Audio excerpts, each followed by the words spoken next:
Urush boshlanishi bilan Yevropadagi yetakchi davlatlarning xarajatlari keskin ko'paydi. Ularni qoplash uchun Angliya, Fransiya va Germaniya faol ravishda pul bosib chiqadilar. Natijada ularning muomaladagi pul miqdori bu mamlakatlar zaxiralarida saqlanayotgan oltinga mos kelmaydi.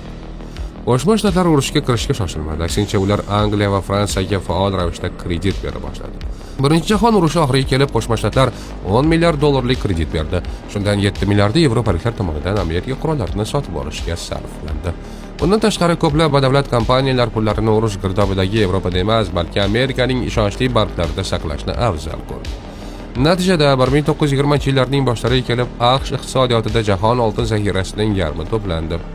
Bunday moliyaviy rag'bat elektr energiyasi, avtomobillar, radio va kino ixtirosi bilan birgalikda iqtisodiyotning haddan tashqari qizib ketishiga olib keldi.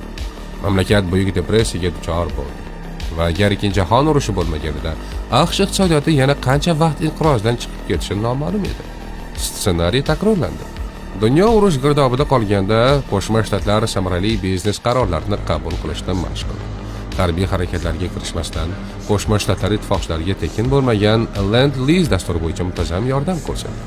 Buyuk Britaniya esa masalan yaqinda 2006-yilda bu yordam uchun AQSh bilan uzul-kesil hisob-kitob qildi. Ammo eng muhimi, Yevropani faol kreditlash va boshqa mamlakatlarning oltin quymalarini saqlash uchun ishonchli Fort Knoxni taqdim etish natijasida urush oxiriga kelib, AQShda sayyoramiz oltin zaxiralarining 4 dan 3 qismi to'plandi. Shuning uchun ham 1944-yilda kichik Bretton Woods shaharchasida AQSh butun dunyoga xalqaro hisob-kitoblar uchun dollardan foydalanishni taklif qilgani ajablanarli emas.